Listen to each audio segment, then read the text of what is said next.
একটি স্কুলের ডরমিটরিতে অগ্নিকাণ্ডে ১৭ শিক্ষার্থী নিহত হয়েছে।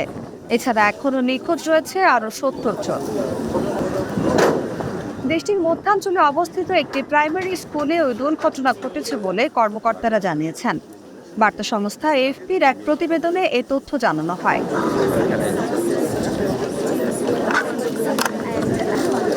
দেশটির নাইয়েরি কাউন্টির হিলসাইড এনডানাসা একাডেমিতে মধ্যরাতে আগুন লাগে।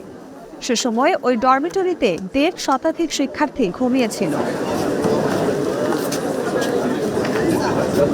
এই দুর্ঘটনার পর সোমবার থেকে ৩ দিনের জাতীয় শোক ঘোষণা করেছেন প্রেসিডেন্ট উইলিয়াম রুটো।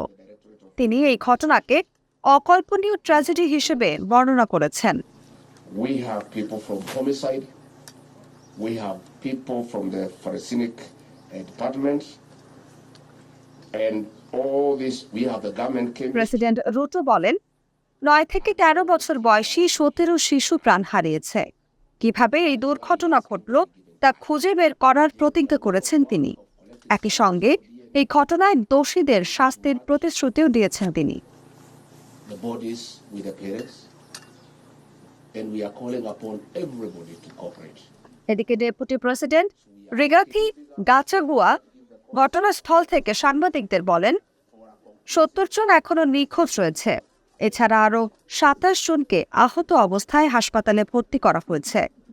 এই দুর্ঘটনাকে রোমহর্ষক হিসেবে উল্লেখ করেছেন তিনি। তিনি জানিয়েছেন, নিহতদের পরিচয় জানতে ডিএনএ টেস্ট করা হবে। যারা নিখোঁজ রয়েছেন তাদের অনুসন্ধানে স্বজনদের সহায়তা করার আহ্বানও জানান তিনি। অগ্নিকাণ্ডের কারণ এখনও জানা যায়নি। তবে কেনিয়ায় জাতীয় লিঙ্গ ও সমতা বিষয়ক কমিশন জানিয়েছে, প্রাথমিক প্রতিবেদনে ইঙ্গিত দেওয়া হয়েছে যে ওই ডরমিটরিটি নিরাপত্তার মান লঙ্ঘন করেছে। সেখানে জায়গার তুলনায় অতিরিক্ত শিক্ষার্থী রাখা হয়েছে। কেনিয়া এবং পূর্ব আফ্রিকার জুড়ে অসংখ্য স্কুলে আগুনের ঘটনা ঘটেছে। এর আগে ২০১৬ সালে নাইরোবিতে কিবেরার বিস্তীর্ণ বস্তিতে অবস্থিত একটি গার্লস স্কুলে আগুন লেগে ৯ শিক্ষার্থী নিহত হয়। এছাড়া ২০০১ সালে কেনিয়ার দক্ষিণ মাচাকুস জেলার একটি মাধ্যমিক বিদ্যালয়ের ছাত্রাবাসে অগ্নিসংযোগের ঘটনায় ৬৭ জন নিহত হয়। ১৯৯৪ সালে তানজানিয়ার কিলিমানজারো অঞ্চলে একটি গার্লস স্কুলে আগুন লেগে ৪০ জন স্কুল শিক্ষার্থী নিহত হয় এবং ৪৭ জন আহত হয়।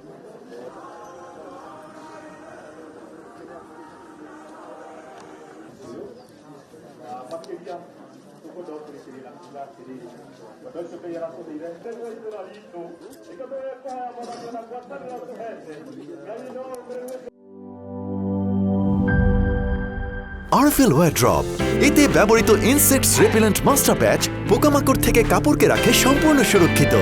আরএফএল ওয়্যার ড্রপ, যত্নে থাকুক ভালোবাসা।